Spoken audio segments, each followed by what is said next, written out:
eat like you care. But isn't eating animal products natural? This but is like saying that God wants us to eat animals, but we don't need to bother with God. Something else that is big and important, nature wants us to eat animals. If we don't eat animals, we are acting against nature.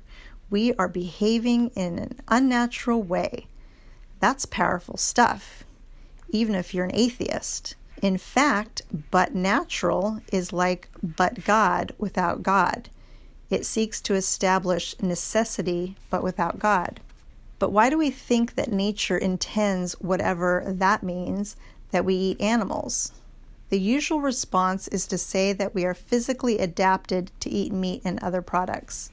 Putting aside that many people are lactose intolerant and that many physicians are pointing out that animal products are detrimental to human health, the most we can say is that we can eat animal products. There's nothing about our bodies that suggests that we are designed to do so. Humans compare physically much more to herbivores than to carnivores. Carnivores have well-developed claws. We don't have claws. We also lack the sharp front teeth carnivorous animals need. Although we still have canine teeth, they are not sharp and cannot be used in the same way that carnivorous animals use their sharp canine teeth. We have flat molar teeth, as seen in herbivores such as sheep, that we use for grinding. Carnivores have a short intestinal tract so they can quickly expel decaying meat. Herbivores have a much longer intestinal tract, as do humans. Herbivores and humans have weak stomach acid relative to carnivores who have strong hydrochloric acid in their stomachs to digest meat. Herbivorous animals have well-developed salivary glands for pre-digesting fruits and grains and have alkaline saliva that is needed to pre-digest grains, as do humans. Carnivorous animals do not have similar salivary glands and have acid saliva. We're told by advocates of the Paleolithic diet that we should eat the way our quote-unquote ancestors ate. But how did they eat? As biologist Robert Dunn wrote in Scientific America, quote, "For most of the last 20 million years of the evolution of our bodies, through most of the big changes, we were eating fruit, nuts, leaves, and the occasional bit of insect, frog, bird, or mouse. While some of us might do well with milk, some might do better than others with starch, and some might do better or worse with alcohol. We all have the same basic machinery to get fruity or nutty without trouble," unquote. And as we stated earlier, the evidence is quite clear that we don't need animal products to be optimally healthy. You would think that if we were intended to eat animal products, those of us who don't and haven't for decades would suffer deleterious health effects, but we don't.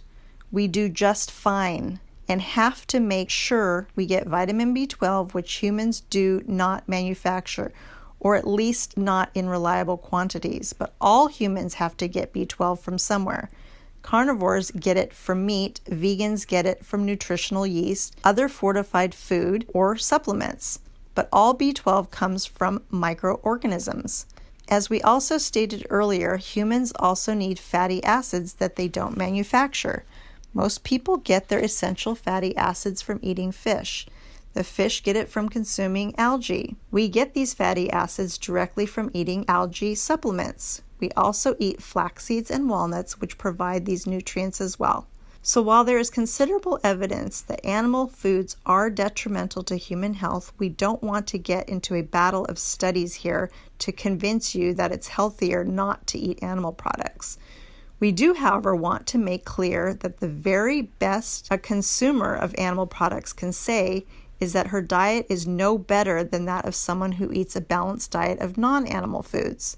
In sum, there is no evidence that nature requires that we eat animal products. Indeed, the extant evidence is to the contrary. I would also like to add that some of the strongest mammals on the planet happen to be herbivores. For example, elephants, gorillas,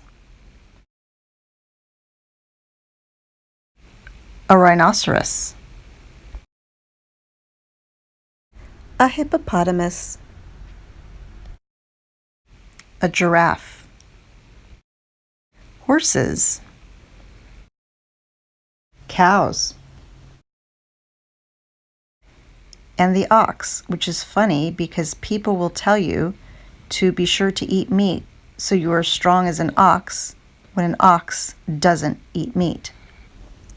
Do you think any of these animals look weak and deficient? I don't think so. Go to my chapter titled Carnivore versus Herbivore to see the difference and to see which one humans are more like. To hear the next chapter, please go to my next video on my YouTube page. Please like and subscribe.